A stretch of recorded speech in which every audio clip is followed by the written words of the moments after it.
Okay. Well, everyone, I think we'll go ahead and get started now. We're so excited to welcome you all to the September Health Innovation Community Partnership meeting. Thank you for joining us both online and in person here at Los Angeles General. With that, we'll go ahead and get started.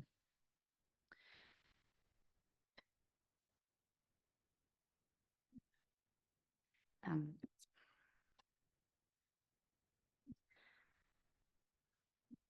All right. Just some notes before we get started. This meeting is being recorded and will be posted to the hicpla.org website in about a week's time. If you are on a Zoom line, we ask you to please mute yourself unless you are speaking. You can control your audio and video features by clicking the microphone or camera in the toolbar at the bottom of your screen. We want this to be a highly interactive session, so we encourage people to raise a hand and ask questions throughout the meeting, and we'll bring you a microphone if you're in the room with us, or we will unmute you if you are in the Zoom room. We also will read questions aloud from the chat, so please feel free to add comments or questions there as well. Again, our meeting is also being offered in simultaneous translation into Spanish, so please select the language of your preference via the globe at the bottom of your screen.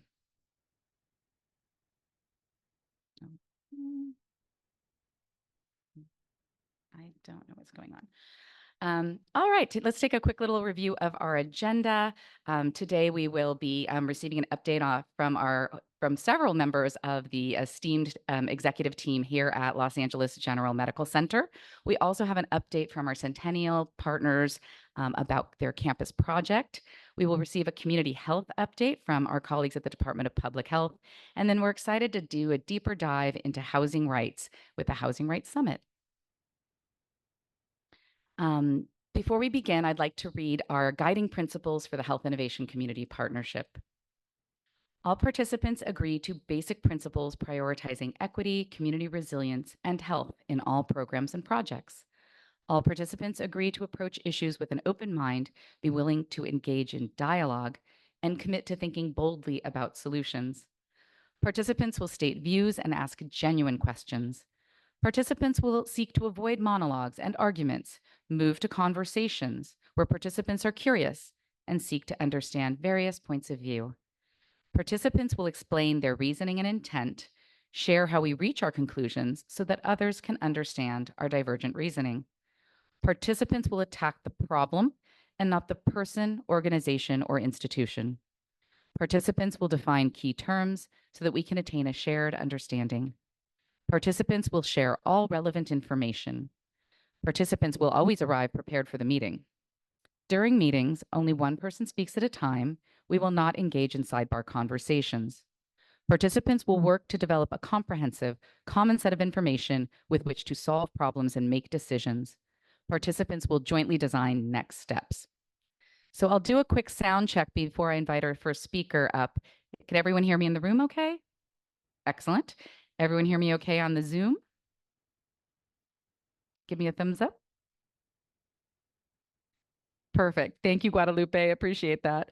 All right, with that, we're going to go ahead and get started. I'd love to invite the CEO of the Medical Center, Jorge Orozco, to join us and share some updates of what's happening here at LA General. Thank you, Heather. Good morning, everyone. Welcome. It really is an honor to be here and to share some important work that's happening here at LA General. We have two remarkable initiatives that we want to share with you. First, I'm going to ask Nancy Blake to come up. Nancy is our Chief Nursing Officer here, and she's been instrumental in honoring the legacy of one of our nurses who tragically passed away, Sandra Shells. Sandra was not only a beloved member of our staff and our team here, but also a symbol of the compassion and dedication that defines LA General. Under Nancy's leadership and that of our emergency department, we established a Sandra Shell's Scholarship Fund dedicated to supporting the education of our future nursing workforce. Second, we want to share with you and highlight the work of our volunteer director, Gabriela Hernandez Gonzalez, and Dr. Manuel Campa, Primary Care Director, in fostering the next generation of healthcare leaders here at LA General. We recognize that the future of healthcare really depends on investing in our youth and the talent in our surrounding communities. And this program mentors and supports local high school students and college students in their educational journey, reflecting in the belief that with the right support and guidance, today's students will become tomorrow's leaders. And we're so excited about this program. And so they're going to share with you um, their experience here with our Future Healthcare Leaders program.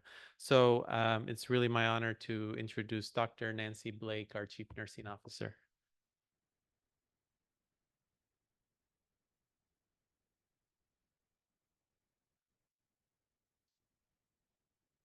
Good morning. Am I advancing the slides? Are you? Okay.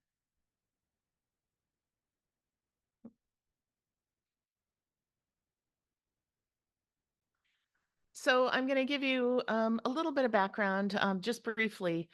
Sandra Shells was one of our long-term nurses in the emergency department. She was a strong advocate for the mentally ill and the unhoused patients that we serve. She worked into her 70s. And even though she had a car, she loved to take public transportation. So Sandra would come in every morning at 5:30 before her 7 a.m. shift. She'd go into the locker room. She'd welcome everybody as they came in. She'd read her Bible as she waited for her shift to start. And if Sandra was here, it was going to be a good day because she was very supportive, very compassionate, as Jorge said. Um, and tragically, in 2022, one of the times we had an uptick of COVID before we started going down and kind of moving on from the pandemic, Sandra was waiting at the Metro bus station at Union Station, and she was pushed down by a homeless man, hit her head, and instead of coming in by bus, she came in by ambulance with a massive head bleed. When she arrived, the staff was devastated. They all loved and adored Sandra, and she was the heart and soul of the emergency department. Um, Shortly after she died, she became brain dead, and her family withdrew her from life support. Um, at the time, the staff felt like we really needed to do something in memory of Sandra. So they spoke to Rosa at the foundation, and Rosa agreed to be that vehicle that people could donate money and we could give scholarships to the College of Nursing and Allied Health, which is a LA Department of Health Services um, nursing school, to fund those things that allows them to buy their books and to pay their rent and utilities that are things that aren't often paid for in other scholarships. So, sorry, I'm going backwards. So last year we gave 5 scholarships with the money, and then this year we gave 4 scholarships to 4 Kona students. One had graduated and is scheduled to start work here. And the other 3 also want to work at a Department of Health Services hospital. I think 2 of them live right here and want to work in them. And actually, Dimitri on your far right, is actually on our Patient Family Advisory Council, and he started as a trauma patient here. So he will graduate from school next year. He wants to work in the emergency department. And a group of nurses read the applications and really wanted to give these scholarships to people who had financial need, but also really embodied the Sandra Shell's values. So a couple of weeks ago, we went over to the College of Nursing and we awarded the scholarships. They're $1,000 each. And these students were incredibly excited. We had over 20 applications, and we are working to get more money in the fund. So I'm keep going backwards. I'm so sorry. So we've actually, the staff developed a shirt with Sandra's picture on it. There's also a way to donate to this fund on the LA General Foundation website. There's a Sandra Shell's fund because we want to continue to do this. The money is actually low, and we're trying to raise money to continue to give 4 or 5 students at the College of Nursing the additional funding they need really to stay in school and not have to worry about the burden of some of those costs. So this was something that the staff felt very strongly. They wanted something that really resonated. And this picture of her was a picture that they chose. And one of our vendors was able to make a shirt that we will have for sale, and it will go live on the LA General Foundation sometime in the next week. So I'll entertain any questions, but I encourage you to tell anybody that wants to donate money to donate to this foundation scholarship fund so we can continue to support the students, because we actually get 50% of those students that graduate every spring, and every fall they graduate in December. But we've been able to hire over 500 students in the last 2 years, of which a large percentage of them were for our College of Nursing. If there's no questions, thank you. Hi, good morning. My name is Gabriela Hernandez Gonzalez. I'm the Director of Volunteer Services here at Los Angeles General Medical Center. Good morning. My name is Manuel Campa. Oops. Yep, got it. And I'm the primary care director for LA General. And in my role, related to the project that we're going to present in a minute. Oops, you're right, Nancy. I'm going the wrong way. There we go. In my role as the primary care director, I'm responsible for about 60,000 patients who are impaneled here to the Med Center. It's quite a large number. And as I've worked with Gabby in the volunteer office and thinking through how we can best take care of these patients, a program like the Future Healthcare Leaders really resonated with me.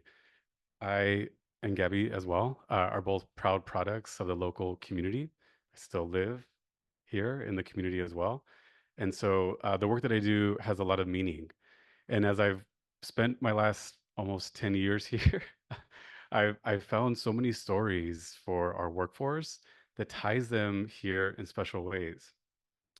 We heard about Miss Shells. We heard about Dimitri, who's one of the recipients. Mr. Orozco frequently, actually, I don't know. I don't know if he shared it, but Mr. Orozco was from the community, from the community and spent some time as a volunteer before becoming our CEO.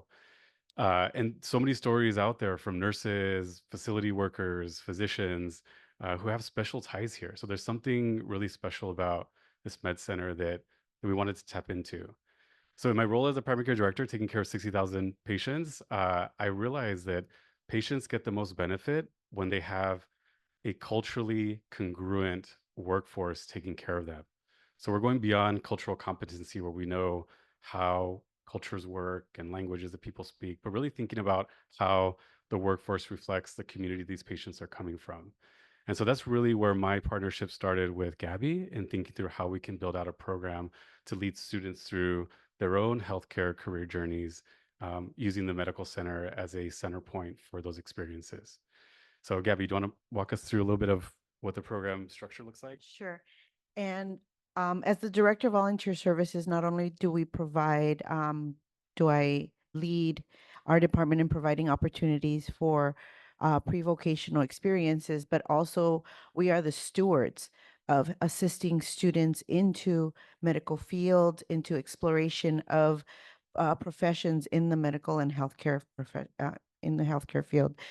And we recognized as a medical center that there are extreme um, lack of representation in medical schools and sometimes in nursing schools. And so we decided to marriage our efforts in creating the Future Healthcare Leaders program. The first wave of future healthcare leaders was in 2021. We started off with 6 students as a pilot program. It was quite successful. And so we decided to keep going on. And each year we received more and more support from our medical staff, providing different experiences, and some of which were clinical experiences, mentorship. And we do ask the students to provide a capstone. The students are selected from a group of 100 students that volunteer in our program. We read their applications. The students must, in order to qualify for this program, the Future Health Leaders Program, do have to live, have their parents work, or have some ties to the local community.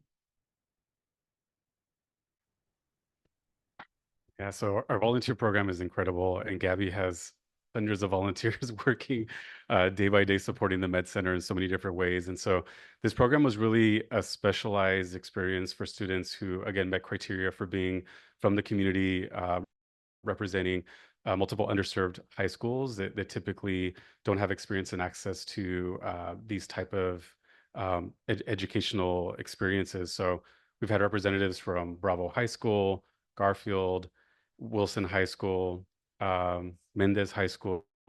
We've had some of the local charters as well be participating. So again, really thinking broadly about who is going to be coming in and the special experiences they're going to be receiving. So using Gabby as our backbone to really get the volunteers onboarded, I've leaned on a lot of my clinical team and clinical leaders in the ambulatory setting to just build out experiences for students. So they come and they receive a core foundation of learning about social determinants of health.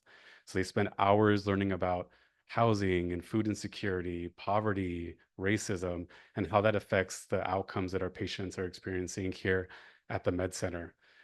We link them with faculty who also kind of show them behind the scenes what happens at the Med Center. How do we operate as a major facility in this community to take care of hundreds of thousands of patients day to day.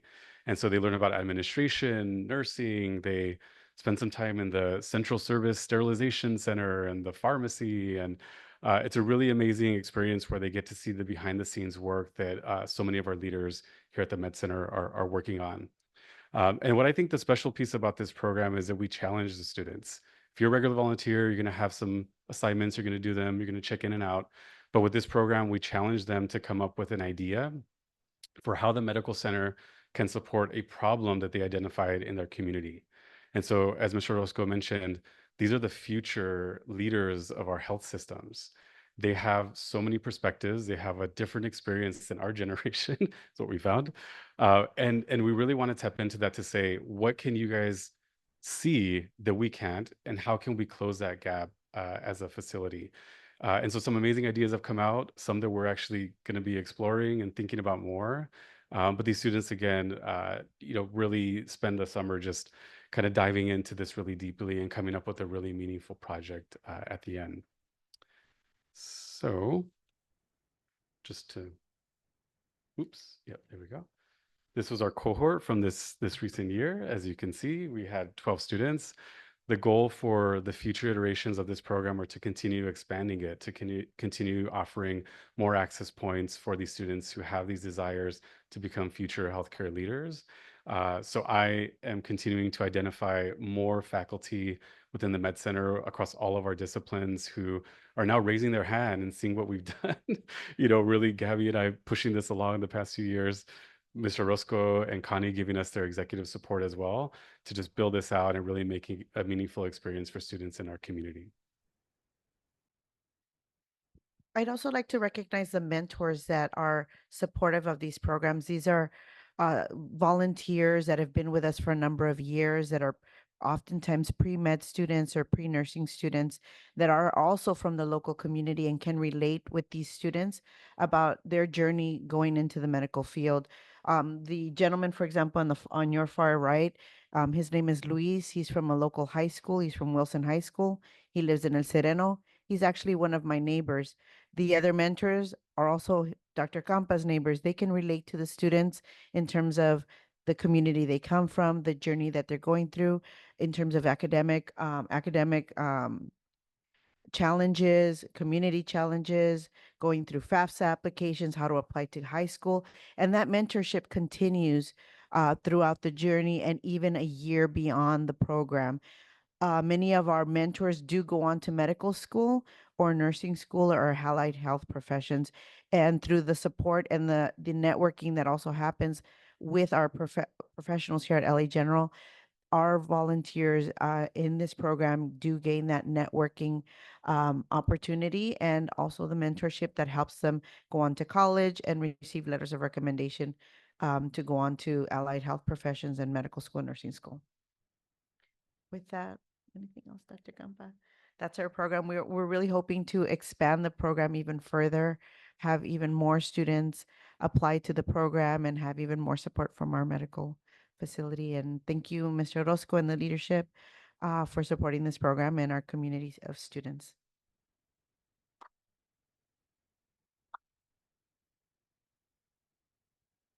Thank you both so much. What a wonderful program. And we love hearing about community engagement efforts that really impact our local neighbors and build those bridges between the medical center and the local community.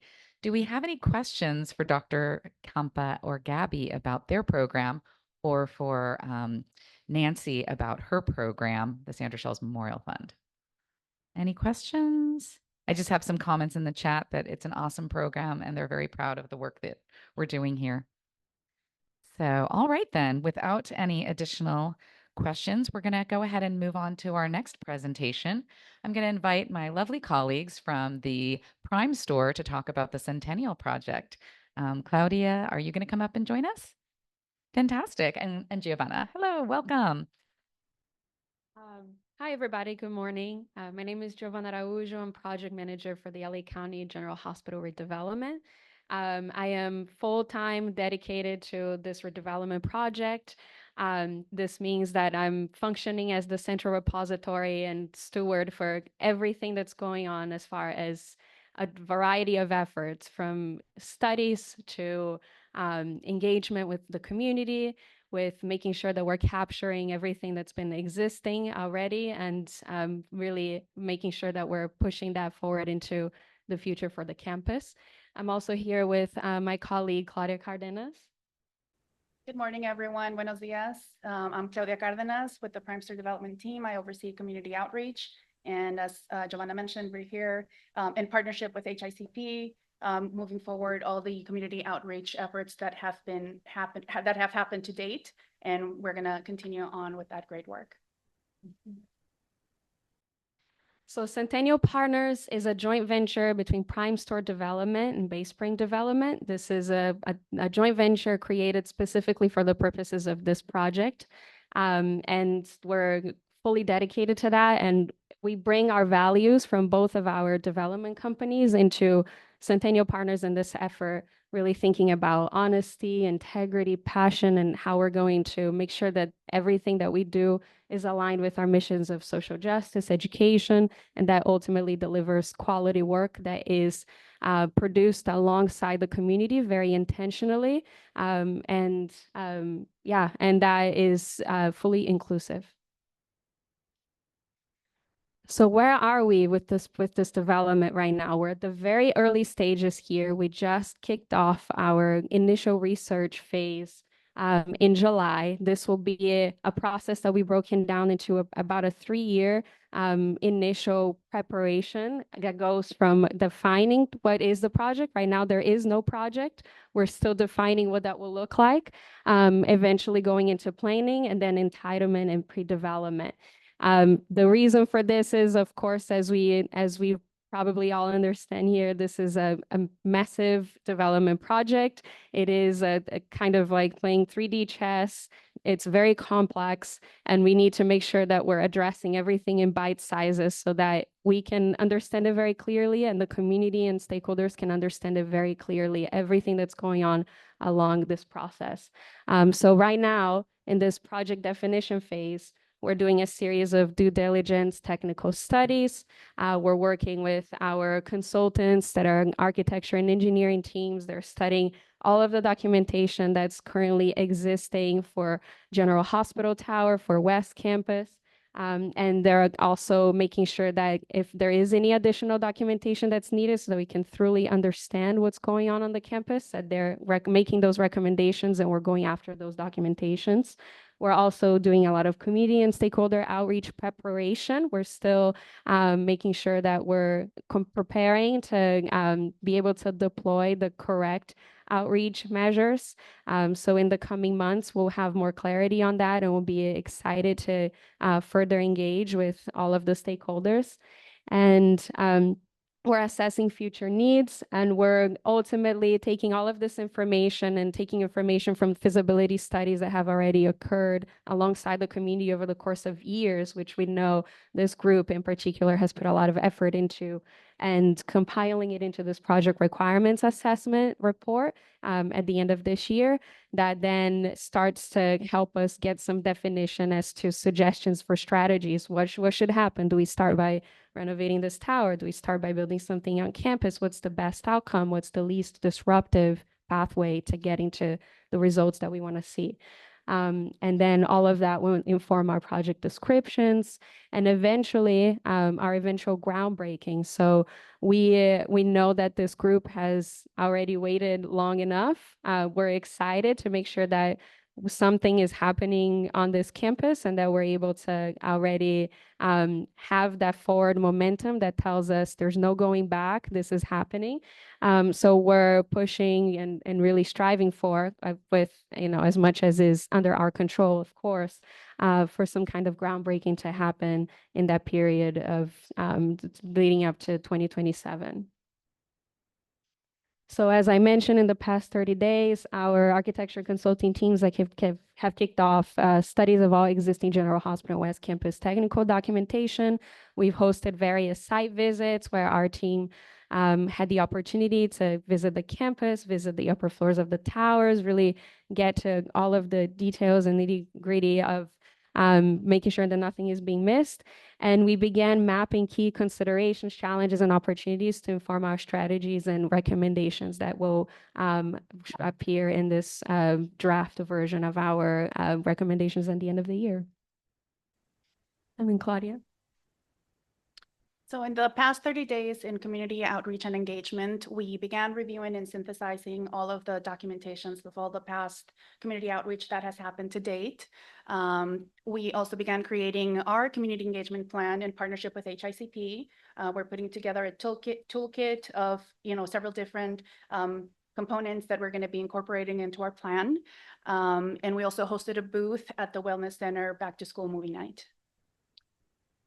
And in the next 30 days, we will continue with all the existing General Hospital and West Campus technical documentation, and we'll continue reviewing and synthesizing again all of the community outreach documentation. We'll begin planning more focused, general, and wide-reaching community and engagement meetings. And all of this is done in partnership with HICP and leadership, and we're going to be connecting with all HICP membership as well. We also plan to do just informal hosting of booths at different events, one of which will be the farmers market. And we also wanted to share with you that we have an office here at General Hospital on the 3rd floor, room 3537. We're going to have visiting hours on Fridays from 3 to 5. So if you're interested in coming by and meeting with us, or just having a chat on what's happening, feel free to come by. We do ask that you please send us an email so we know what to expect you. And here's just a picture of our consulting teams at our various site visits on the campus. Everyone is very excited. This is an incredible project. This is an incredible moment for our campus, for our community, for our city. So we're very honored and humbled to have the opportunity to be doing this. And here we are. These are some historical moments for us. And here at our last slide, you can grab our email addresses if you'd like to connect with us, if you'd like to schedule a time to stop by our office at General Hospital. We welcome all questions, and thank you so much for your time today.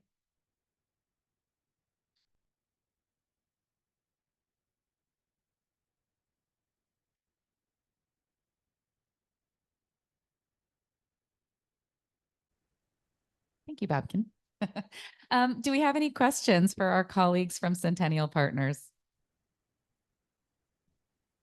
All right, we'll take advantage of those. Oh, I do see a question.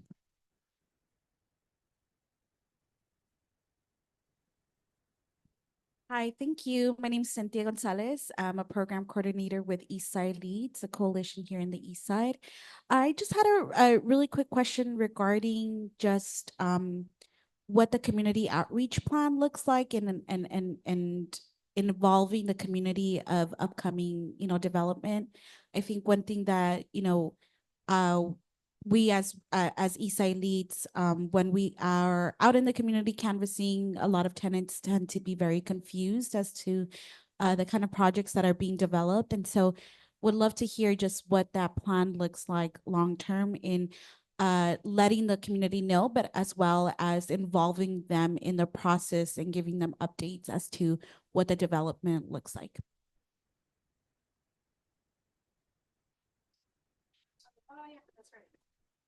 Waiting for that microphone. Hi, Cynthia. Thank you so much for your question. It's great to have an opportunity to drill a little bit to more detail about that. So we are in the planning phase of our community engagement process, meaning we haven't deployed any community outreach efforts just yet, besides just this initial informal booths at events on the campus. Long term, already what we're starting to discuss internally and prepare for is we'll be reaching out to various stakeholders within the community to have smaller group meetings where we have an opportunity to really introduce ourselves really one-on-one and have these very honest and close conversations. And then we're also planning is in the coming months, we'll be having our first community at large meeting, which would then be an opportunity for us to reflect back everything that we've captured from this feasibility studies that we've already seen about this incredibly robust community engagement process that happened prior to our joining. So this will be a forum for us to really engage with the community, say, here's what we've heard. Does it still apply? Have there been any changes since you had the last had an opportunity to vocalize the main issues that are really standing out to you? And how can we build from this? What additional details can you give us so that we can really be incorporating it into everything that we do? So that there will be an initial one in some months, and then there will be recurring meetings that continue to build on that exercise.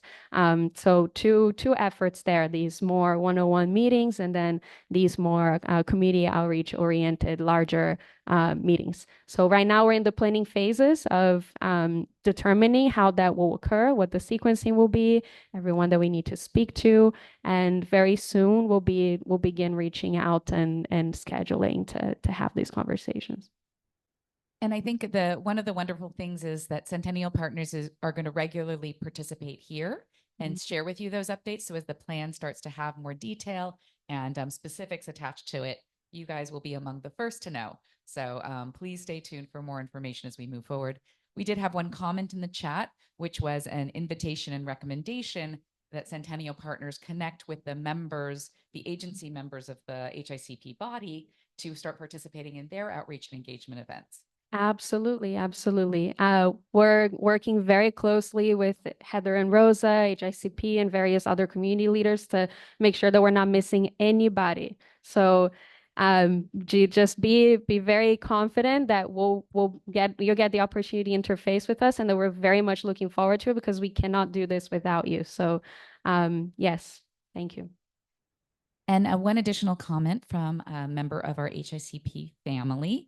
It is important to understand and provide the background of what has led to this. Community has stated loud and clear that this should be housing. Yes, most definitely. That is a big focus of our project. So we're going to be working very closely with the community to determine all of the best outcomes that we can for housing here on the campus. Yes. Any additional questions? Follow-up question. No problem. Thank you. So just, I think adding to the last comment, I grew up in Boyle Heights. I have family members who own businesses here, and we would love to stay in Boyle Heights for a really long time. And I think one thing that when it comes to the development of housing, I'm wondering, definitely this is something that other members will bring up, community members, is just if housing is built, I think one thing that we have in mind, me as Bull Heights Angelino here, is that affordable housing is brought into the conversation, and very acute affordable housing. So deeply affordable housing, and how would that look like, right? Just wanted to add to that because sometimes we have that conversation of like we want housing, but hearing what the community is saying as well as to the times that we are in now, it's like deeply affordable housing. So we're talking like 15% affordable housing where tenants can be able to apply and sustain housing for a long time, right? Because sometimes what we see is like we can sustain housing with affordable housing for for some tenants, you know, a few months, but then things shift and things change. The pandemic is still very rampant, and the effects of that in our communities. And so we really want to add to that comment of like what I see and what I hear, and as a Bull Heights Angelino here, deeply affordable housing, and we're talking starting at 15%. Thank you. Yes, yes, absolutely. Our project mission is for 25%. And we're looking at a range spectrum of affordability levels, making sure that we're addressing and we're having housing for deeply affordable and for to make sure that it's a diversified community, and most specifically focusing on folks who need access to housing. That's a critical issue here for our community, for Los Angeles. And so that's a centerpiece of everything that we're going to be working with you to determine. Good morning. I'm a longtime Boyle Heights resident, El Sereno, even Lincoln Heights. I agree with Cynthia that affordable housing has to be a priority, and your plans and just even the outreach that you receive from the community.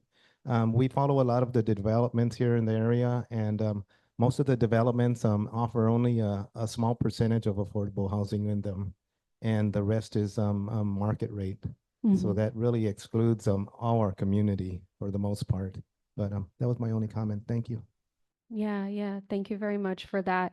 The vision really for what we'll be doing here is that it will be for the community, from housing to any economic anchors. Everything will be worked alongside you to determine that we get to the sweet spot where this is absolutely highlighted as the focus. We're planning to really that's our priority, and we're saying even 25% minimum. So we want to go up from there and make sure that we achieve as much of that as is possible. And we have a raised hand in the Zoom room. So Vivian Escalante, would you like to unmute yourself and ask your question? Yes, good morning, everybody. My name is Vivian Escalante. I'm the CEO and president of Boyle Heights Community Partners. And I, with regards to the housing situation, I know that affordable housing is always on everybody's mind, but I think that what we are completely ignoring are the seniors. I think that they should have a higher priority as they are being taken advantage of in very difficult living situations, as well as people with disabilities. I think that they should be at the top of the list. Secondly, I want to, bring up this development stuff, which thanks to Kevin De Leon, there is a bit of a moratorium on new development, or rather demolition of all of our beautiful craftsman style homes, bungalows, and so forth. So we're thankful for that. But also to let people know that, when many of the children go away, they've graduated, they've got a career, and then they have a good living wage, they want to come back to Boyle Heights. The issue is that everything is so affordable price wise, is that they are also being discriminated against because they do not qualify for low income housing. So, there's a lot of information that we really need to make sure that everybody is able to come back to Boyle Heights and able for anybody to also move into Boyle Heights. I was born and raised in Boyle Heights. My great grandmother and my mother were actually displaced from Chavez Ravine. So it's kind of like I understand the displacement, hearing the devastating stories of my family. But we also have to make sure that we are open to everyone moving into Boyle Heights, but more importantly, as the second oldest community in the city of Los Angeles, historic preservation is really vitally important to save all of these beautiful homes because as you can drive down the street and you'll notice that every single new complex that's being built is just a box. It has absolutely nothing to do with the creative elements that our community was founded on. So, there's just a few concerns that we actually have here. Again, I think that we really need to put our seniors at the top of the list and not just everybody else wanting to come into Boyle Heights or, for that matter, into any low income housing. And to also, have opportunities open for anyone wanting to come back or just anyone wanting to move into Boyle Heights. And I want to thank you for this opportunity. Wow, thank you. Thank you so much for sharing your story, your perspective, your experience. It's really powerful. I really we enjoy and we welcome and we honor learning all of the stories here. And the vision for this campus is that of a healthy village. That's the concept that we're coining. And a village can only be healthy really when we have diversity from various age groups, various incomes. We want to make sure that this is almost seen as a mini city of what our future, a thriving future for our community can really look like. And so, for instance, thinking of a healthy village and all of the healthcare services that are already here, absolutely, this would be an ideal place for seniors to be able to have housing and then be able to have access to the care that they need right on at a short walk away. So the village, when we talk about village, it even has that warmth of scale where we're really thinking about something that doesn't feel like sterile, large functions. We're talking about something that really feels welcoming and embracing.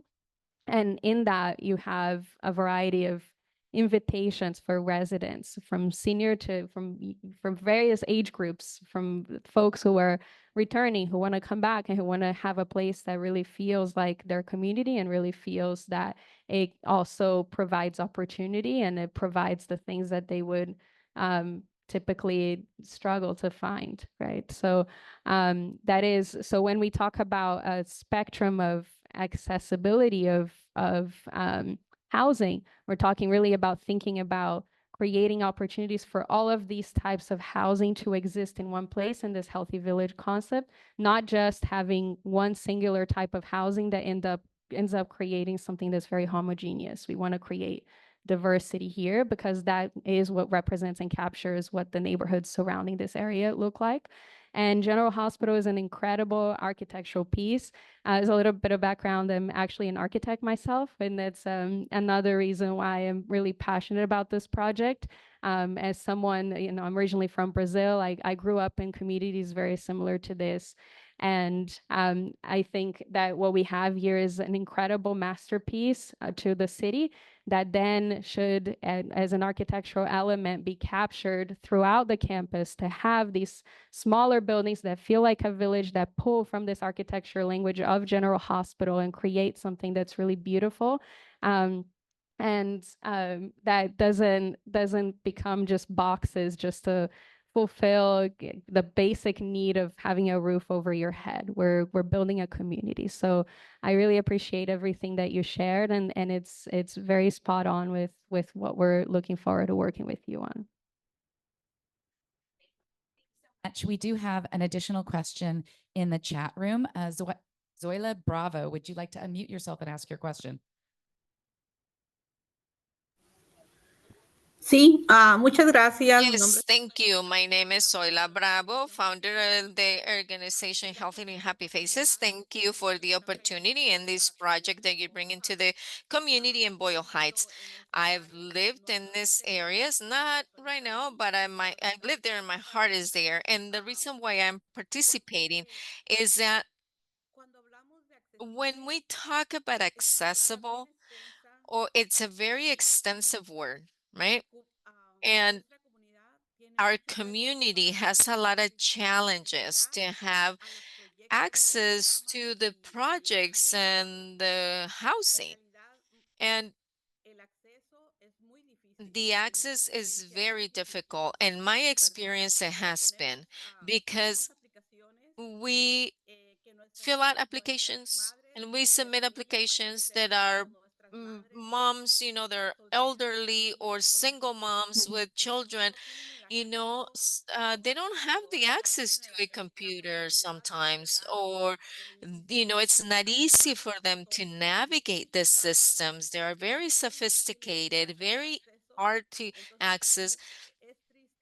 So it's sad to see families, moms on the streets without a home due to the difficult access to housing, to the communication with the people in charge of this project. So in my opinion, and in my personal experience, when we talk about easy access, it should be that easy. That if you don't have a computer, if you don't know how to navigate the program, to go to an office where they can help you, individually, where you can go talk to someone face to face, tell them what your needs, show your documentation, and maybe say, but we're gonna go back to the past. No, it's not that. I think if we're just addressing the existing needs, a lot of people don't have the resources to navigate, to apply for housing, for food, for health. So from the bottom of my heart, I really ask you to consider this. Do you know, for an elderly person, it doesn't have easy access to navigate all these, current systems. These current systems are, you know, designed for young people with a lot of knowledge of computers, systems, and applications that the majority of people, they're elderly, aren't aware of this. So they don't have the knowledge. And a lot of moms with children don't have easy access to this. So I would like to ask you to please take this in consideration. And then not only when the project is developed, that please have an office where we can come face to face and and introduce ourselves. And because the amounts, or the wages that people can make are like 20 to 22,000 to qualify, or less with a family of 4 or 5. At these times, a family with the 4 or 5 doesn't live with 20, 22 or 18,000, not in this state. And this is one of my concerns and my petitions. Please take in consideration all these details. Congratulations, great program. The hospital, all the help we have from the hospital is excellent, their staff, but please, let's not forget about these little details, okay? Thank you. Yes, thank you. Thank you. Your concerns are so, so important to us. Thank you for sharing that sentiment with us.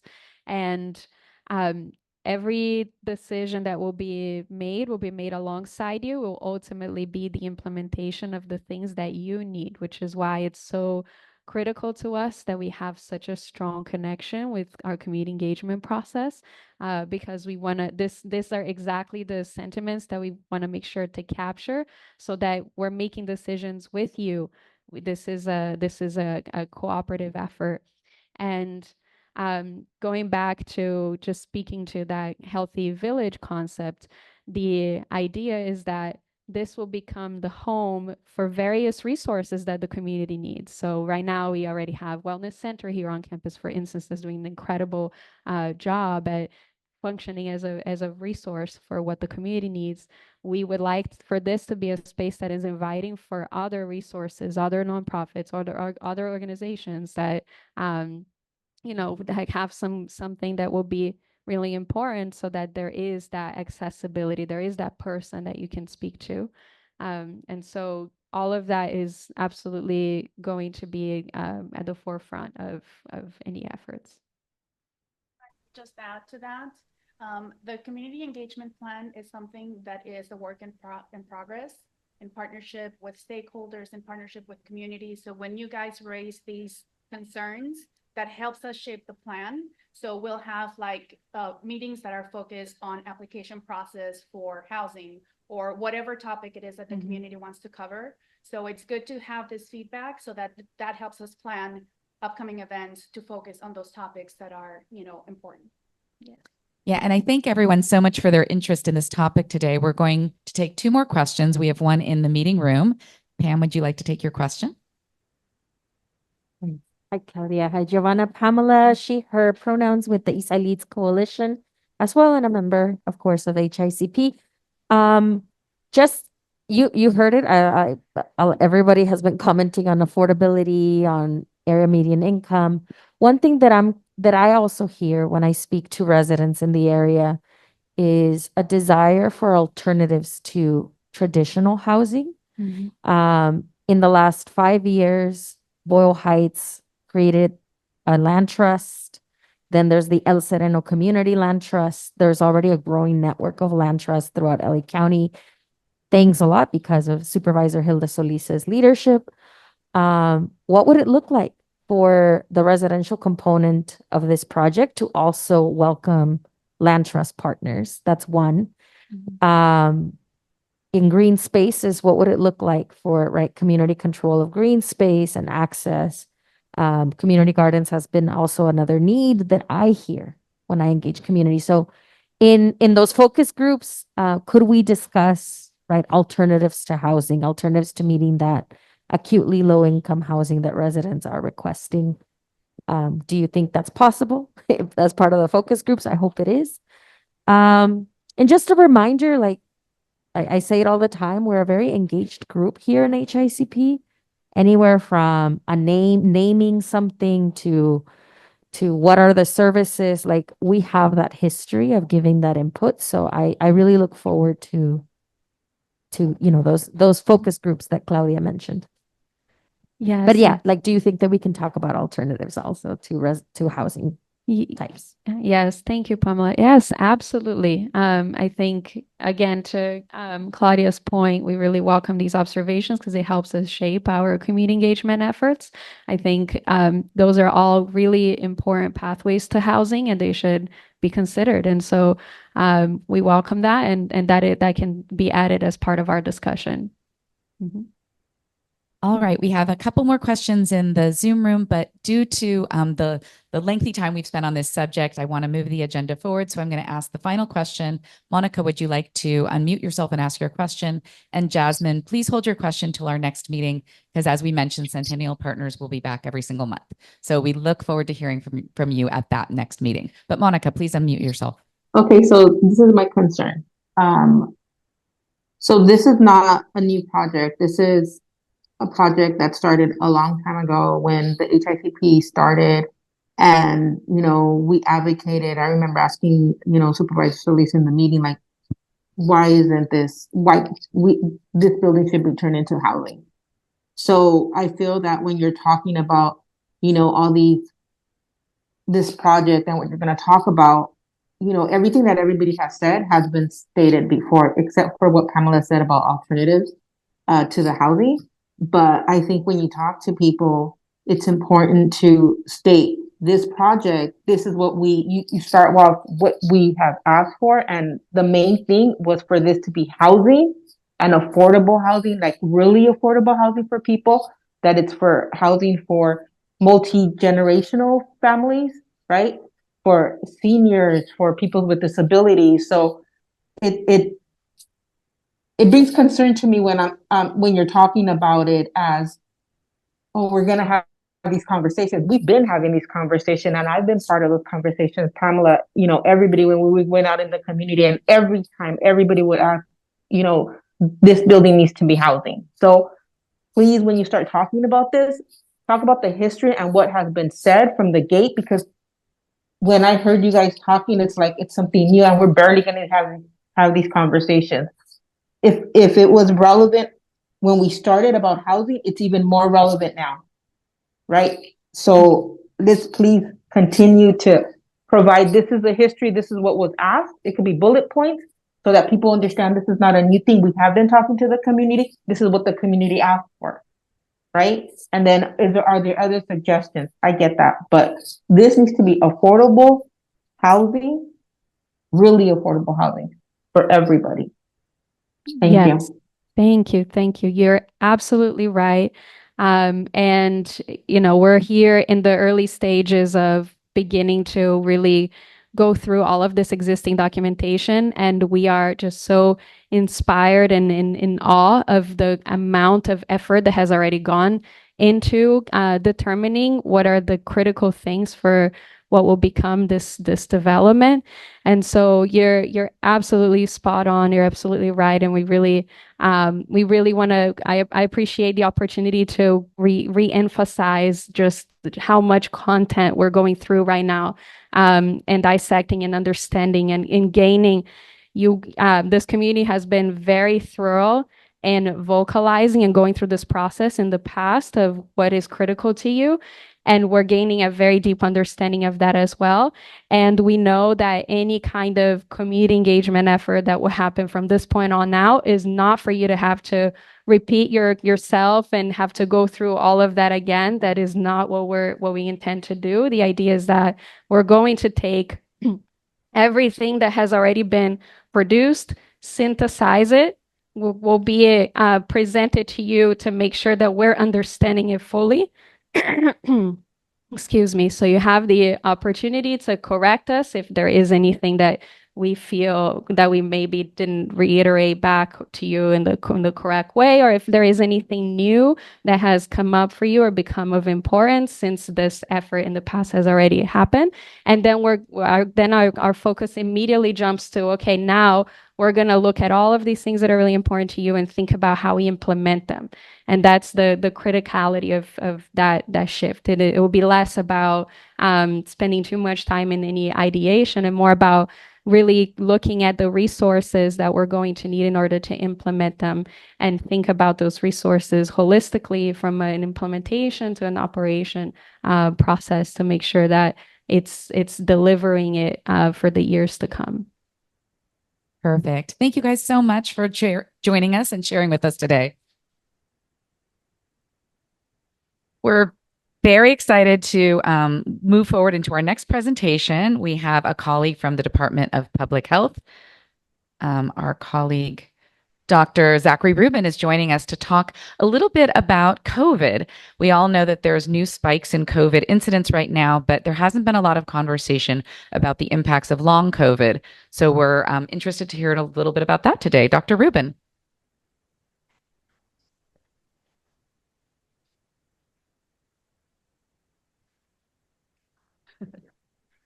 All right, good morning. My name is Dr. Zachary Rubin. I'm an infectious disease specialist at the Los Angeles County Department of Public Health, and I oversee a unit called the Healthcare Outreach Unit. So we interact a lot with hospitals, and we were very kind of instrumental in a lot of the COVID response in healthcare facilities. So I'm very happy to talk to you a little bit about what we know about long COVID and some of the things, most of the things that we don't know.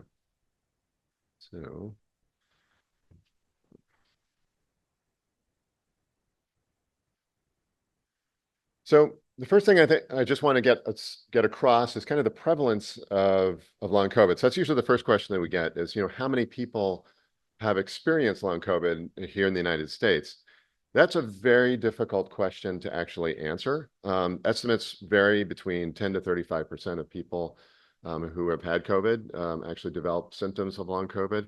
And the U.S. Census Bureau, National Center for Health Statistics, has a survey called the Household Pulse Survey, which was done kind of on regular intervals over COVID. And the most recent one was June 24th, 2024. And what they found was that it's pretty common. So the questions were, had you ever experienced long COVID symptoms? Among all U.S. Adults, 18% of people said that they have had symptoms of long COVID in the past. Among specific people who had documented COVID, that percentage went up to 31%. So almost a third of people, who have had documented COVID have actually had symptoms of long COVID at some point. And then the question was, currently, how many people were experiencing long COVID symptoms? Among all US adults, regardless of their diagnosis of COVID or not, about 5% of people complained, of almost double that number, almost 10% of people complained of having ongoing symptoms of long COVID. So that same survey kind of asked some additional questions about the impact of long COVID on people. So how, we know that they may have had symptoms of long COVID, but really how severe was it, and how many things of, activities of normal of daily living were restricted because they had symptoms of long COVID. So about 4% said they had any activity limitations from long COVID among all adults, so regardless of COVID background. And 80% cited they had some diminishment in their ability to do activities due to long COVID among long COVID patients. So if among those 30% of patients who get diagnosed with long COVID at some point, 80% of those will complain that they have had significant impacts to their life as a result of that. And as far as if we look to severe activity limitation due to long COVID, about 1% of the general population complained of that. 25% of people who had long COVID complained of that as well. So that's a pretty significant impact on an individual patient's health. And the rates are not universal. So this is, again, studied looking at kind of the distribution of long COVID around the United States, and this was back in 2022. But you can see it's not every single state is the same. So there's some states who are in that kind of darker color that have higher percentages, and the ones in kind of the lighter colors have lower percentages. And as you can see, not every state is impacted equally, that there are definitely differentials between the different states in terms of long COVID onset. Again, we're still trying to understand this. Does this correlate with vaccine rates? Does this correlate with ability to access health? We don't really know that. So what is long COVID? So I've told you it's very common, but I think the hardest question to define really is to define long COVID to begin with. So what is long COVID? Because if you ask people, it can vary from mild symptoms to very severe symptoms of having trouble with your lungs and heart, versus people feeling fatigued all the time. The question is, what is the definition of long COVID? So unfortunately, there are a lot of studies out there that are published in the medical literature that kind of discuss long COVID, but very few actually define it similarly to each other. So a project was done by the National Academy of Sciences, which tried to come up with an actual definition of long COVID so that we can actually study it a little bit better and really define what it is. So in 2024, just a few months ago, they actually defined that, and I will kind of read the definition, which is that long COVID is an infection-associated chronic condition that occurs after SARS-CoV-2 infection and is present for at least 3 months as a continuous, relapsing and remitting, or progressive disease state that affects one or more organ systems. So that's a very broad definition. So basically it means if people have had symptoms after COVID, almost any symptoms can define that, but any kind of prolonged symptoms for at least 3 months. Doesn't have to be continuous. It can be here and there, during that three months. But as long as it extends for at least 3 months, you can meet that definition of long COVID.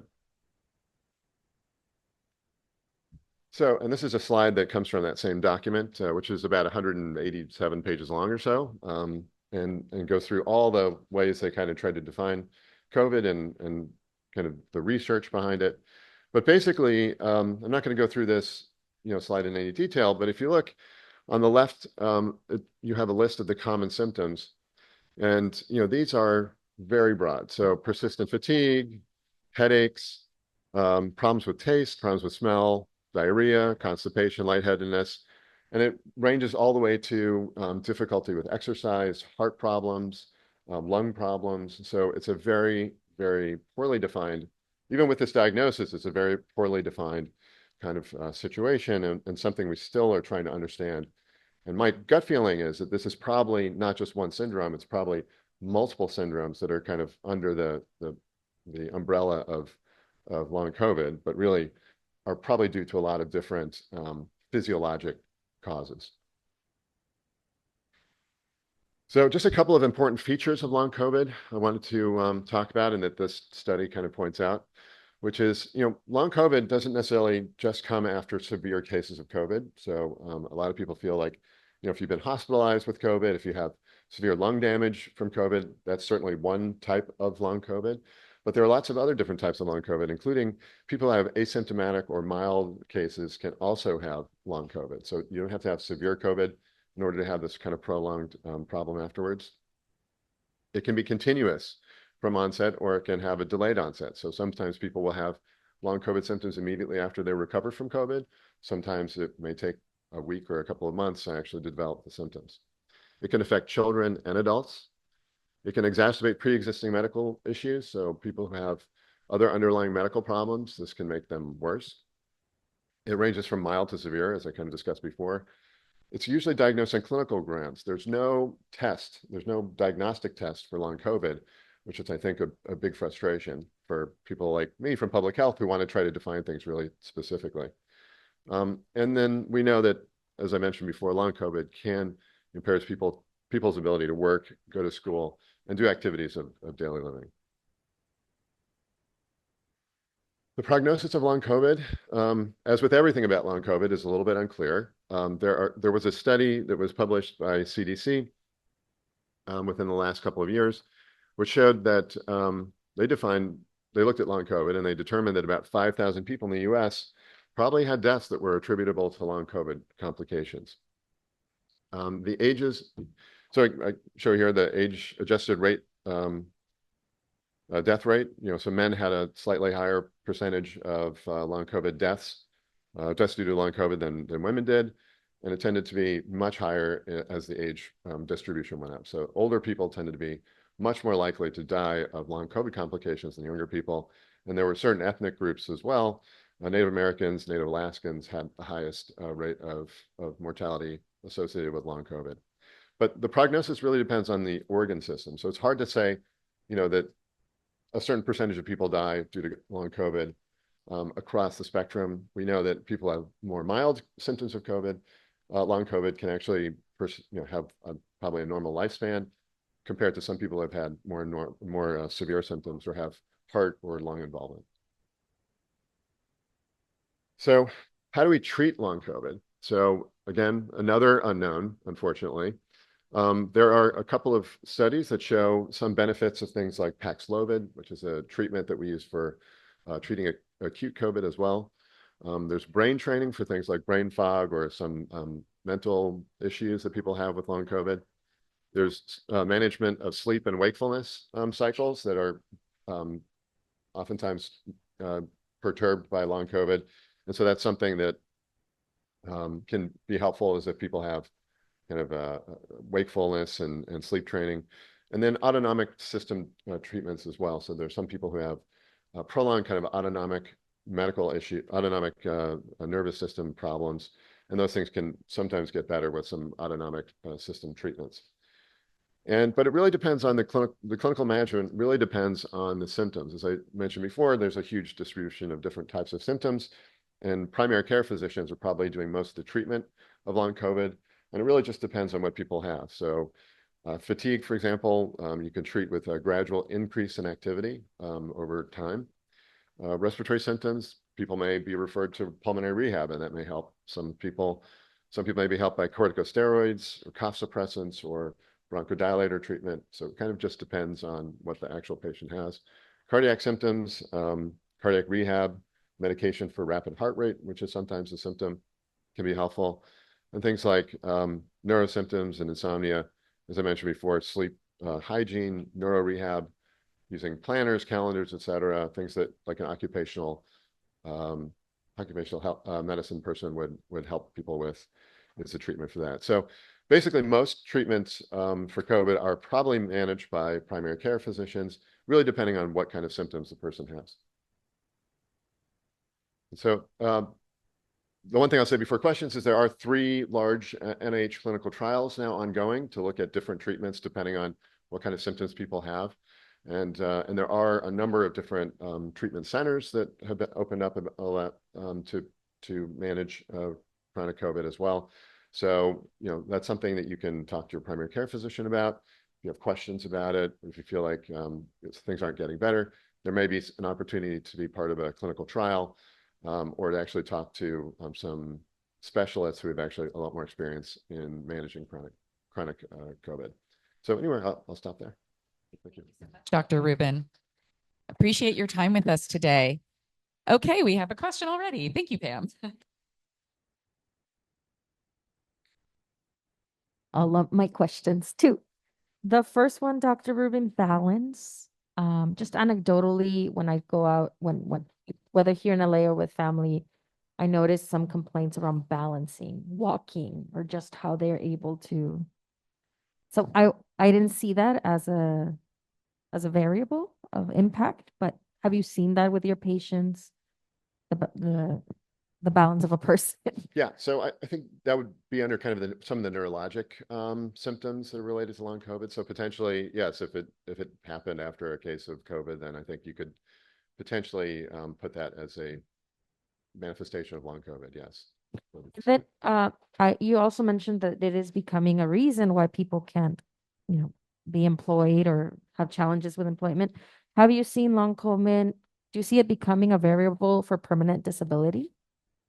And what would that take for long COVID to be taken seriously in that way? It's a very good question. I don't have a good answer for it. I think the determination of some of those kind of financial issues are probably beyond kind of the scientific part of it. So I can't really answer that well. I don't know. But I think, this is definitely there's a lot of federal money now going into research on long COVID and trying to understand exactly what it is.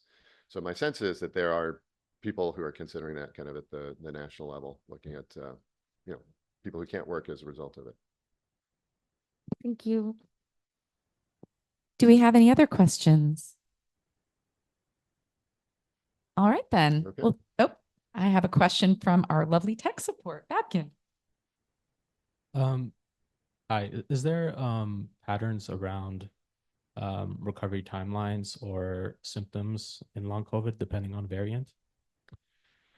So the question about variants is difficult to answer. So we don't really know.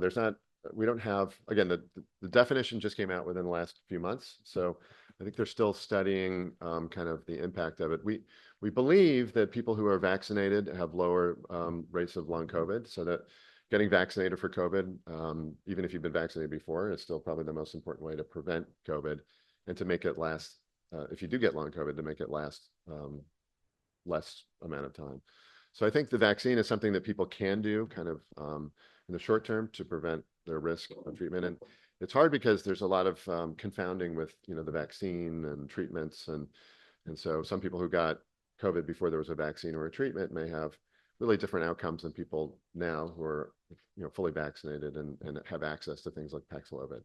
So I think, the important part now is, going forward is to try to make sure you get a vaccine. And if you do get diagnosed with COVID, that you actually reach out for treatment with Paxlovid if you are part of the risk factors for poor outcomes for COVID. So, we'll take our final question from Vivian Escalante. Vivian, would you like to ask your question? Yes, I would. I'd like to know if, for example, has there been any data collected with the folks that currently receive any of the symptoms or receive COVID, as it's been since 2020 that this, virus or pandemic has taken place, with regards to learning how the new, patients have received it, so that we can actually get a better understanding as to where the outreach needs to be taken care of, so that we can actually help more people not get COVID. So just wondering if there's been any, a type of question or questions to ask them so that we can help educate the communities to avoid receiving COVID. Thank you. Yeah, so that's a very good question. I think, I think that because one of the big problems that we had in public health in assessing long COVID was really the lack of a diagnosis. And so now we have kind of a clear definition, or we have a definition of long COVID. Unfortunately, it's very broad and it's not incredibly clear. So I think it's going to take some time for public health to be able to kind of do an assessment of the community, because we just don't know, there's different kinds of manifestations. There are some patients who have COVID. There are some patients who don't have to have COVID to have symptoms to have a diagnosis of long COVID. So it's something we're still kind of early on, I would say, in trying to understand long COVID. But one of the first things is really trying to count numbers, and that's what we do in public health. In addition to, making sure that clinical medicine is responding to the need for treatment for patients with long COVID. And I think that is being taken care of. I think there are a lot of resources now in the community and more understanding about long COVID in the community. So I think a lot of primary care physicians now are experienced taking care of these patients. And there are, as I mentioned before, some clinical trials and some additional kind of specialty referrals that physicians can make to care for these patients. But I think that getting a definition, trying to determine who has it, what populations have it, where the risk factors lie, is still something that we're just starting to kind of wrap our arms around with this definition, because it's unlike a lot of other public health definitions, it's kind of broad, so it's a little bit harder to count. But we are working on it at the federal level. So the federal government is mostly taking the lead on this and has been reaching out. And like I said, I think if people have questions about it, there are clinical trials that they can potentially be, a candidate for. Perfect. Thank you so much, Dr. Rubin, for your time with us today. We really appreciate the benefit of your expertise. So with that, we're going to take a quick 5-minute break on behalf of our interpreters to give them a moment to settle in. And we're going to invite our next speakers to come up and get settled here at the podium. So take a few minutes to grab a cup of coffee, grab some refreshments in the back of the room, and then we'll get started in just a few minutes. So as folks are settling in, just really quickly, my name is Pamela Agustin. I am a member of HICP with many of you. I'm also part of the co-design team that invites panelists and, supports and curating our agendas every month. And as you all know, those of you that have been with us for many, many months and years, you know that we always have a housing component, tenant rights component. It is one of the issues that overwhelmingly, polls for our membership of an issue of interest. So today I want to review eviction data with all of you to ground us on a shared understanding of the housing realities that residents in the surrounding neighborhoods to this campus are experiencing. It will be a presentation in the lens. So the realities of what some, residents here in the surrounding neighborhoods of El Sereno, Lincoln Heights, Boyle Heights are experiencing, right? There are our adjacent communities. Next slide. Next slide. Okay, cool. Yeah. Okay, so Cynthia and I will review, I will review eviction data in the landscape of today, 2024. Give us a little reminder of what the landscape was before the pandemic. Then tenant protections in LA City and LA County. There just have been some recent updates. We want to make sure that HICP partners know them. And really the expert about that is going to be Elena Pop and Cynthia Gonzalez. And I will introduce who they are in just a moment. Then we want to come with you with policy solutions, but also on the ground solutions, thanks to people that have been living through evictions, right? They themselves are taking matters in their own hands, and we are lucky to have them here to speak to us about their work. And a call to action, because we always want to end with what can we do collectively. Eviction filings, but before I go, let me go back. I have an activity for all of us. There we go. Okay. So some recent data.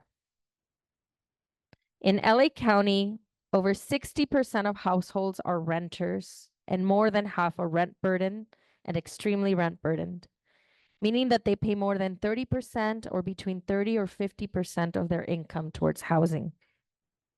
This is a fact in our county. But I want to now invite participation both in Zoom and here in the room. Raise your hand if you are a renter in the county of Los Angeles. Okay, we have half the room in here. I don't know. How about Zoom? You'd say half? 5 in the Zoom? I want you now to raise your hand if you are a homeowner in the county of Los Angeles. We have 4 hands, 5 hands. In the main room. 2 people in the Zoom. Okay. I think this is standing, right? 60% are renters. Raise your hand if you pay a mortgage or a rent that costs less than 30% of your income. Less. Okay. 4 people in the main room pay less than 30% of their income in rent or their mortgages. There's definitely more than 10 people in this room. How about in the Zoom? 2 people pay less than 30% of their rent and mortgage. We're in solidarity, folks. We are part of that statistic of struggle in housing. Raise your hand if in order to make rent or your mortgage payment every month, you need to live with a roommate or a partner. Meaning you need to have 2 incomes to pay your rent or mortgage every month. That's a majority even in the people that own housing. How about in the Zoom? 6, 7 people. Again, raise your hand if you are an individual that can pay your rent or your mortgage just on your own. Yeah, 1 person in the room. 3 people in the room. 5 people in the Zoom out of 50 or 34 people in the Zoom. Wait, how many people do we have in Zoom? 41 participants in Zoom and 5 can pay their rent or mortgage just on 1 income. We are in solidarity, I think, in the realities that we as me as an organizer here every day, that we are just a job loss away perhaps to housing insecurity. Thank you for joining in that exercise. Now I want to read another fact. A U.S. Government Accountability Office, this is a bipartisan office in the federal legislature, study found that a $100 rent increase leads to 9% increase in homelessness. Just $100. Raise your hand if a $100 rent increase or mortgage increase would impact you in some way. Maybe you would need to consider reducing your other bills, right? Like, is $100 a lot for your own household? Can you raise your hand if it is a lot? We have a few hands. Yeah, no more hands are going up. 7 people in the Zoom. Thank you, comrades. Thank you, neighbors. These are just some of the sobering statistics. Next slide. Oh, thank you. Now, this is information that we have pulled from the LA Housing Department of the City of Los Angeles. Eviction filings between February 2023 and August 2024. So we just started September, right? So the end. These are the eviction filings during this course of time. This is public information. You can go to the LAHD website and look it up. But as you see here, Council District 14 is the council district with the most evictions. And here we have 19,596 evictions filed within this time period. Council District 13, Hugo Soto Martinez is next. Council member Eunices Hernandez's district is 3rd in eviction filings. And this medical center campus where we are now today, we are in Council District 14. During this time period also, 144,405 eviction notices were filed in the city of Los Angeles. So this is just data from the city of LA, not the county. Of those 144,000, as you see, 134,828 eviction notices were for non-payment of rent. Remember, we just did this activity. $100 would impact our HICP members. If $100 rent increase, if $100 mortgage increase, it would impact you here today. This is consistent with what the city of LA is tracking then. People are still recovering economically in their homes, and it is the #1 reason for eviction filings right now. Out of those 144,405 eviction notices that have been filed since February of last year, the majority, look at that number, 122,890 were a 3-day notice to the tenant.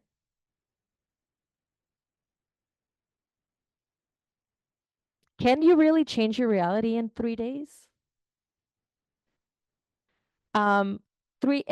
So the work that we do with Eastside Leads is we also are part of the Stay Housed LA County program, also a program that Supervisor Solis has very much supported.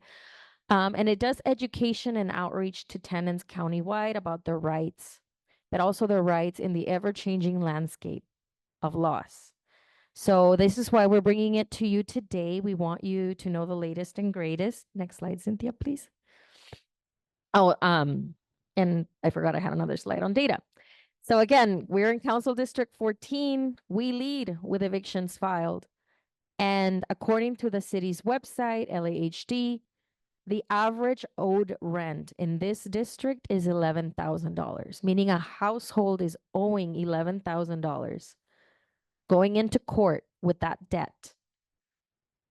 And still racking debt, right, as they're going through the court process because a landlord cannot collect rent while an eviction case is pending. Next slide. So what's happening in the city of LA? We have something called rent control or rent stabilization ordinance. This impacts properties that were first built before October 1st, 1978. Raise your hand if you are an RSO tenant or you know somebody that lives in RSO. I have a few. Well, I just want to make sure that you know and you tell your compañeros that as of February of this year, your landlord, your property owner can only increase 4% your rent. They can add on 1% if the landlord pays gas or electricity, and another percent if they pay, for electricity and 1% for gas. So overall, the most that your landlord can raise in 1 year since February 2024 is 6%. But if your landlord doesn't pay that gas or electric bill, then it's 4%. If your landlord is going to increase your rent and you live in a rent-controlled unit or a rent-stabilized unit in LA City, you will need to get a 30-day notice. They can't just give you a 3-day notice and say, hey, in 3 days, you're going to pay more. It's very important for us to know that. This is just the changes that happened as of February 2024 with HICP. We hadn't reviewed changes to the RSO law, so I'm going to pause here and I want to ask Cynthia to my right just a little bit of what are the common questions that come in Stay Housed when people say, hey, I live in an RSO unit, but I'm getting a rent increase. Like, what are the trends that you're seeing in those discussions, Cynthia? And for everyone to know, Cynthia, organizer with Eastside Leads, Rural Heights native. Hi, everyone. So when we are in workshops and talking to tenants, a big trend that we see is that a lot of tenants don't know that they live in RSO units. So they're unaware that there is that 4% cap or 6% cap, right? Depending on an increase in gas or if the landlord pays for those amenities. So that's the biggest trend that we see is not enough people know that they actually live in RSO units, therefore have rent stabilized protections. The second one is very much on the amenities. A lot of tenants don't know that actually, if the landlord is paying that 1% or electricity, um, they don't know, right, that there's that increase. So very much more technical questions around individual cases in RSO or other protections that RSO covers. But the biggest one that we see if, we go back to the other slides is definitely a lot of questions around rent debt, how rent debt is going to be collected, how things are going to move forward in the eviction cases, which Elena Pop will cover more at the end. But big questions around protections, harassment, and habitability. Oftentimes, tenants don't want to stir the pot because they are facing harassment from their landlords. Therefore, if they stir the pot and start asking, like, hey, this is an RSO unit, you can increase, more than 4%. A lot of tenants are met then with the backlash of continuous harassment and hostility towards them, or trying to fix any habitability issues. So definitely, yes, which leads us a little bit more into Tahoe, and Pam will discuss that a little bit more. But when it comes to, the State House LA program, what we really want to ensure is that all tenants can attend these workshops and leave with at least common knowledge of like what is RSO, how are they protected, what are just cause protections in the city and the county, and what is it that they can do as well as tenants to enforce their rights in properties in their own homes. So I'll pass it over to you, Pam. Okay, Cynthia. So, City of LA still, remember, Council District 14, lots of evictions being filed. And like Cynthia shared in her testimony, if a tenant can't pay rent, they owe a lot of rent. Imagine that tenant facing $11,000 of rent debt. Very likely that is also paired with harassment. So in the City of LA, we do have a tenant anti-harassment ordinance, Tahoe. It was passed through the leadership of other organizations, including ACE, the Autonomous Tenants Union in the City of LA, a lot of organizing that they did. And today, this law is actually moving to be amended. But the amendments, when they are complete, we will happy to bring it back to HICP and give you those updates. But this is what the current law is. Harassment is a landlord's knowing and willful course of conduct directed at a specific tenant that seriously alarms or annoys the tenant and that serve no legitimate purpose. This is the definition that we use in the Stay Housed LA workshop. Harassment can include using lies or intimidation intended to make a tenant move out, threatening or serving an eviction notice based on false reasons, intentionally disturbing a tenant's peace and quiet. It could also include them not wanting to take your rent payment every month, returning your rent payment. So we just want to inform you, you are protected in the City of LA against harassment. It is a law that's being changed right now. It's being strengthened, and we will bring that information to you as it moves. Another piece that is incorporated into harassment, it's also habitable by state law. And Elena, correct me if I'm wrong, but by state law, a unit must be habitable, meaning that conditions must be healthy and safe to live in. Is that correct, Elena? Correct, says Elena Pop. Some conditions that likely violate this law: if you're a tenant and your plumbing and electricity is faulty, if your walls and ceilings are leaking, if you don't have hot water or heater, and we find that a lot. We find tenants that come to our clinics that say, I haven't had hot water in 5 years. If you have holes in the wall, in the ceilings, you have broken windows, broken smoke detectors, or anything that feels unsafe in your unit, you likely have, a reason to file a claim against tenant anti-harassment or even habitability. And so how would you file that claim, right? Let me give you this. If you live in the city of LA, you want to call LA Housing Department. They will investigate complaints if you live in the rent control unit, but also if you're facing any issues such as Tahoe or habitability issues, you can call that number and you can also email them.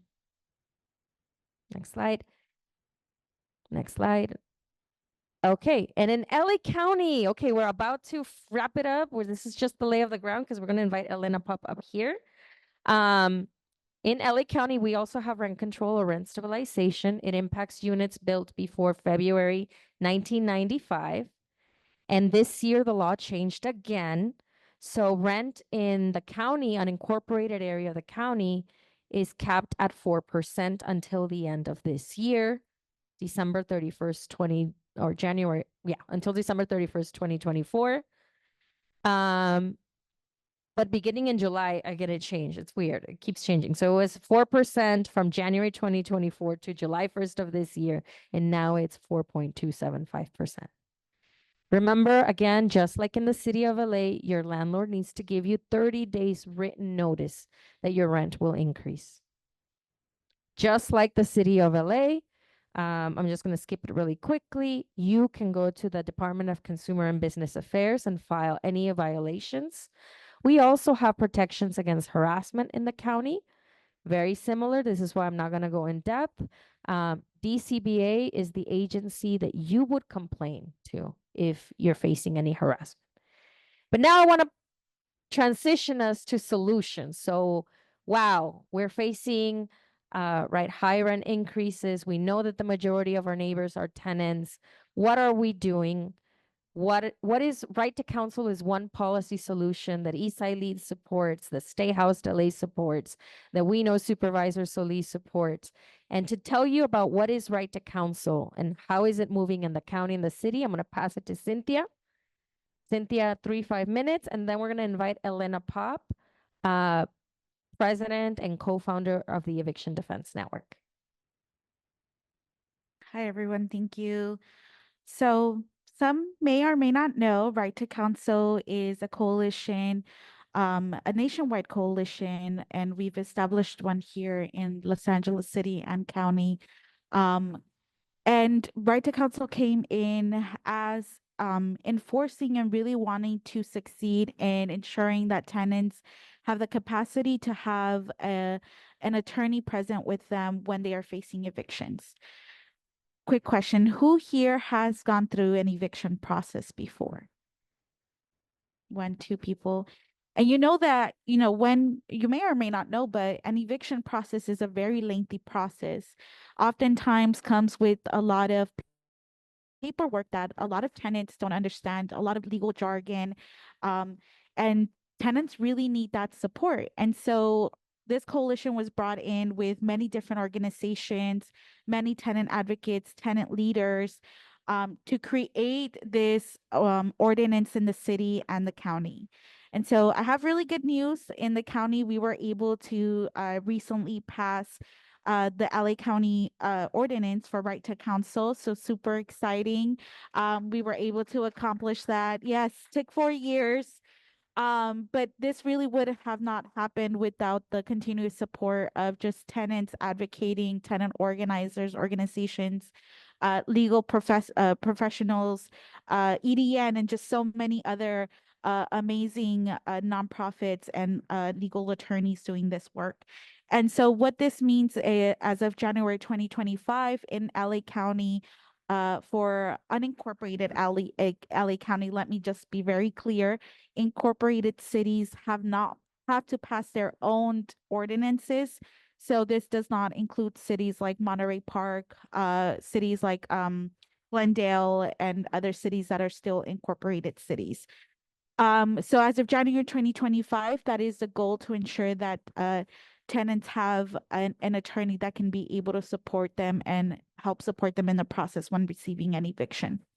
In the city, we are still working as Right to Counsel Coalition to pass it in the city. We were just able to get some amendments introduced to the ordinance because we want to ensure that the ordinance is doing its job. It's what it's supposed to do, right? Which is to protect tenants, to ensure that we have notices that are on time, that we ensure that it's a ordinance and not a program. And so that's still happening in the city. We will have more updates for you all. We have a full council meeting coming up soon where we're going to be able to hear these amendments and pass them and be on our track to full right to counsel in the city, which is what we really want to accomplish. And so we are very ecstatic to bring this on board. And, just to be clear, State House LA program grew from this, came from this right to counsel coalition. How I can distinguish or help you guys distinguish the both is, right to counsel is the policy, the ordinance, and State House LA is a program and how we support on the ground as organizers, as educational workshop organizers, as attorneys, right? We're here to be able to support tenants that are going through these major crises for the time being. So I'll pass it over now to, where are we? I'll pass it over to Pam and then. This is just an image for everyone in HICP to know that these are 9 policy solutions to some of the issues, right, and facts that I listed earlier, right? 100% an increase could mean 9% increase in homelessness. This is why Eastside Lead stands with the idea that every single city in the county should have a strong RSO, universal just cause, limitations for evictions for failure to pay rent. You saw the statistics. The majority of evictions are because people can't pay rent.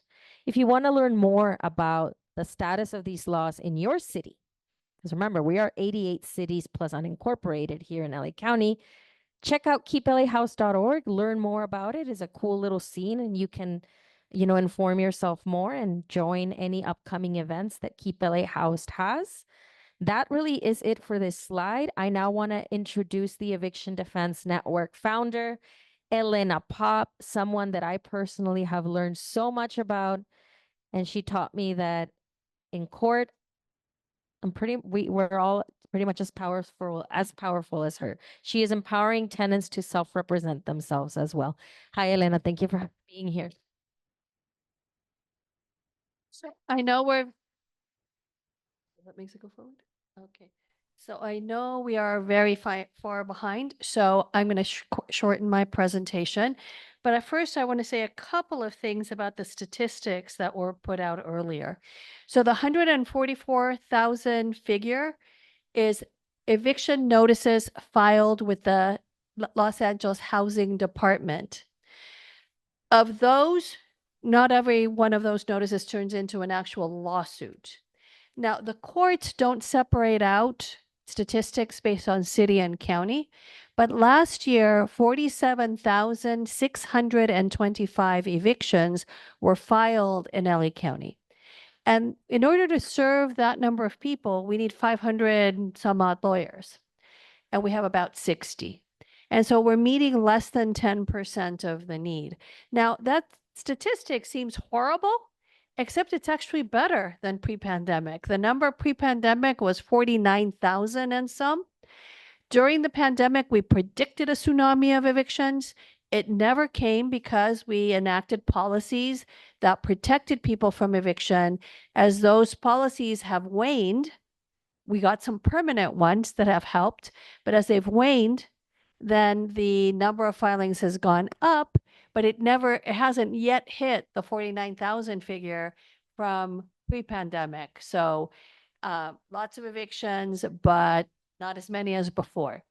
We are part of the Right to Counsel Coalition and founding members of the Right to Counsel Coalition and the Stay Housed LA program, and we are very proud of that. If anyone you are dealing with is facing eviction, stayhousedla.org, quedarencasa.com, or if you just go on stayhousedla.org, there's a million languages. So just click on the right language. That's your place to start. The coalition has 11 legal services programs, 10 community-based organizations like Eastside Leads, 11 legal services programs.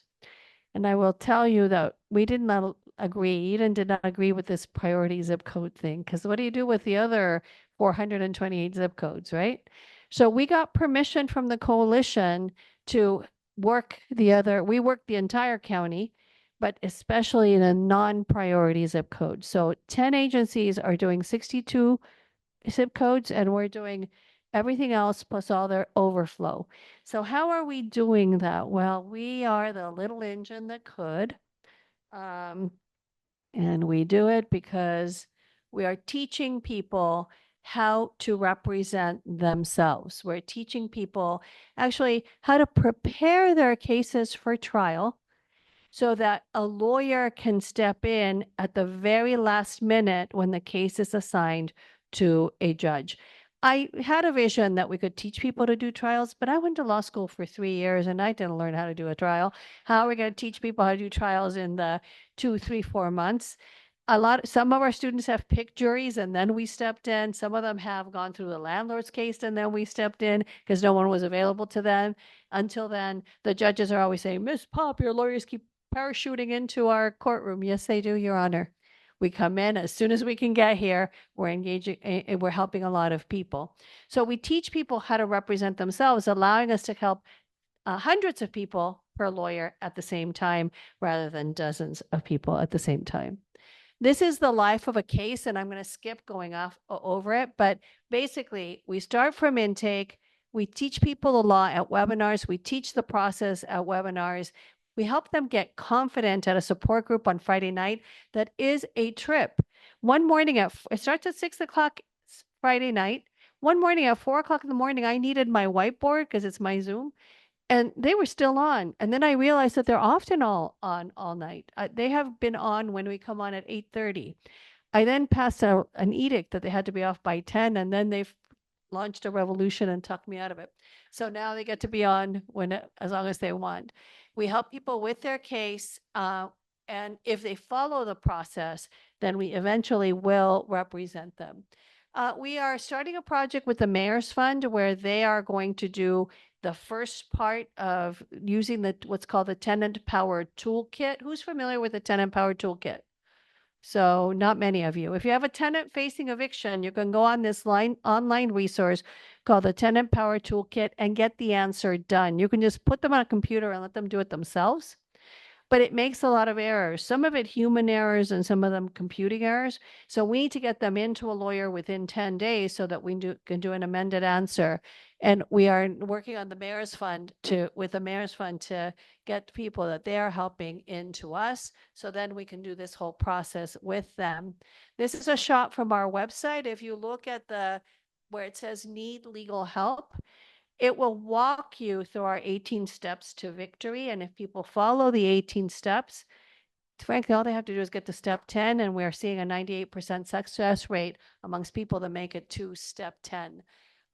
We are actually revamping all of this and revamping our videos. We have someone who actually is a TEP student who is an expert in curriculum development is redoing this and turning it into an actual curriculum. But for now, you basically watch this video and then you go on to the next step. This is all of the videos that are online. And one of the things that we have to recognize is that this is like one of the 5 most stressful events people will go to. Moving voluntarily is number 3. Imagine moving not voluntarily. And unfortunately, people who are stressed out just make terrible clients, right? They don't listen, they don't pay attention, they're trying to talk to them and they're thinking about something else. And so we work a lot on stress relief. We have the support group. But this summer, we realized that really isn't enough. And 3 or 4 of us went to Dance DTLA. You know what that is at the Music Center? It's fabulous. You should all go. It is so much fun.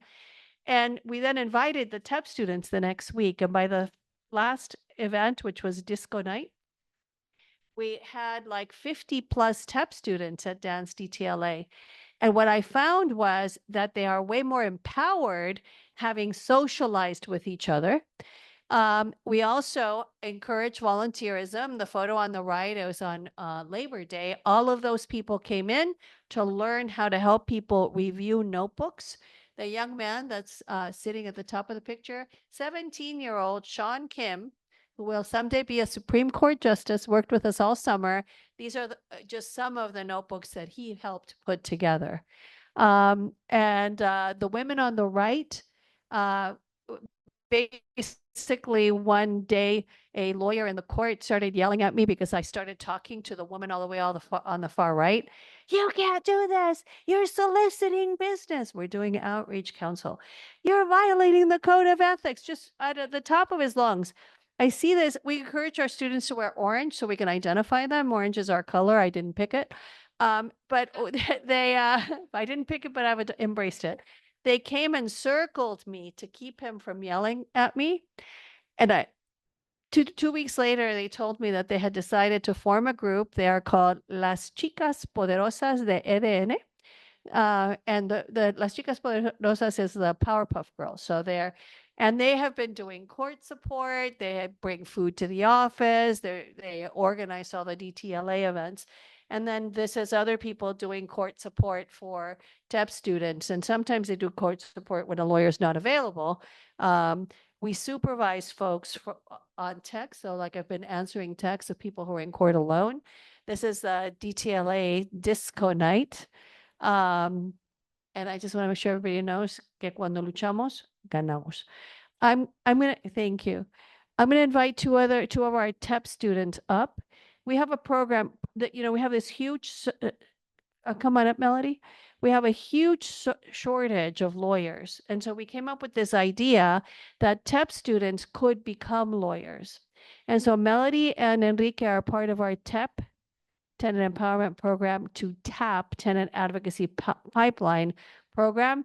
So in November of 2023, I hired 14 TEP students to become administrative assistants, law clerks, paralegals, one lawyer. We are doing another round. We're doubling our staff this month with funding from the Mayor's Fund and an increase from Stay Housed LA. And most of those hires are TEP students. There is nothing like a TEP student in terms of the fire in the belly to get the work done. And so, Melody.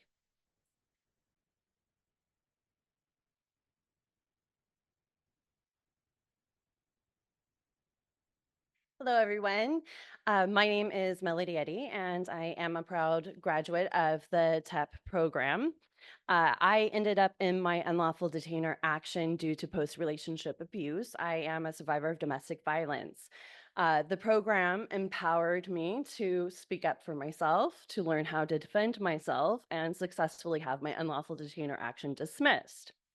Because I was one of Elena's A+ TEP students, she then offered me an engagement with the firm and hasn't been able to get rid of me ever since. Then we created our TEP to TAP program, which is the Tenant Advocate Program. And through that, we're mentored by our attorneys, and we're able to eventually pass the baby bar and become attorneys ourselves, because there just are not enough attorneys who want to represent tenants in the housing sector space, because there's a lot of stress, low pay with nonprofits, and you really have to have a heart for wanting to help people to retain their housing and understand the housing costs in the area in contrast to income that people are receiving. It's just very, very hard for most families, as was already overviewed, to keep up with rent and be able to actually buy food or drive a vehicle as well. So with that, I'll introduce our other TEP graduate, Enrique Burgos, who will come up now.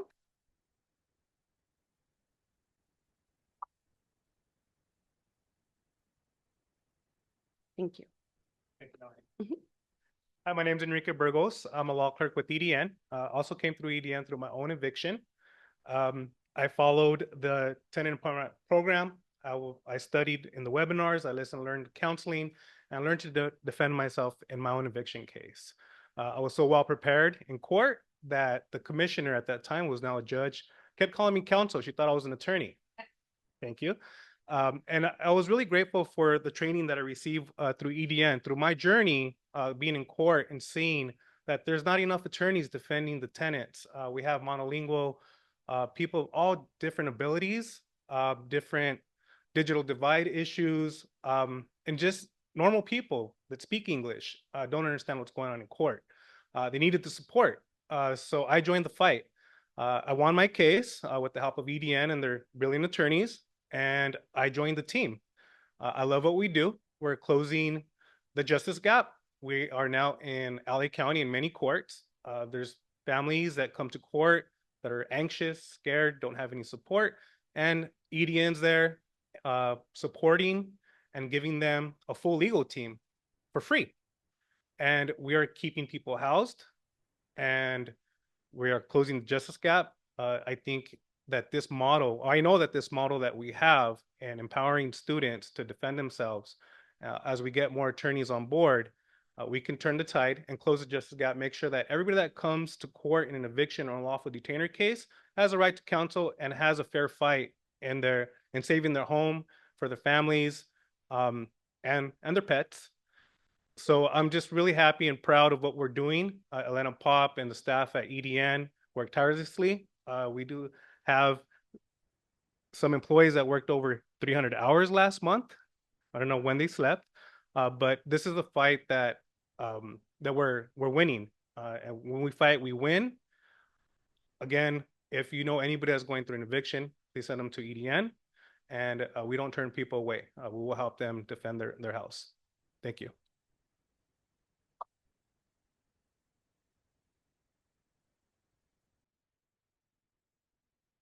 Thank you, Enrique, Elena, and la compañera. The call to action, because we always have call to actions and questions, but the call to action here is you all now know about Stay House Delay. You all now know about Right to Counsel. You all now know about the Tenant Empowerment Program. Volunteer. When can people come and volunteer to EDN? You have 35 people listening in Zoom. Enrique, how can they volunteer to become a TEP student? And what are the volunteer opportunities at EDN? EDN welcomes all volunteers. You could come to the court of Stanley Mosque, Pasadena, Santa Monica. You come to any of the courts where there's UD cases and support in person. You could come to our office. Saturdays are a good time to get involved with volunteering, helping assemble notebooks, helping people create their digital PIP or personal information paragraph. If you know a different language, you can help translate for different languages. We always welcome all volunteers. Come reach out to us at our office, come to the court, meet us at the court, and look for our orange binders, and EDN will be there. We welcome all volunteers.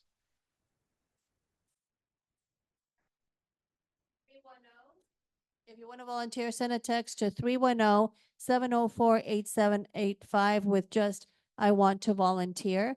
And then we do a little text interview and then get you set up. Thank you. Thank you, Enrique. Thank you, Cynthia. Also, you can go to Stay House Delay, get information of all of our partners. They are a resource to you. And I pass it back to Heather. Yes, thank you so much, one and all, for not only joining us today and lending your incredible expertise and guidance. Your passion for your work shines through, and we're just very blessed to have you join us today and share about your program, but also blessed to have you in this county and doing the great work that you're doing. So thank you so much, Eviction Defense Network and Eastside Leads, for helping explore this subject with us. I apologize that our agenda, as often happens with HICP, our membership is so passionate about the subjects that the questions take us into a little bit of a deficit on the agenda. But thank you so much for sticking with us throughout the program today. For those that are in the room that have questions of EDN, please step up and ask your questions in person. That would be wonderful. And we'll keep the chat open for a few more minutes. If anyone has questions, we'll read those aloud and get a response from EDN for you. But with that, we will conclude today's HICP meeting. Thanking one and all for joining us. We will be back here, same room, same time on October 4th. And we will again be hosting our meeting in person and via Zoom. We look forward to you joining us then. Thank you so much and have a great month.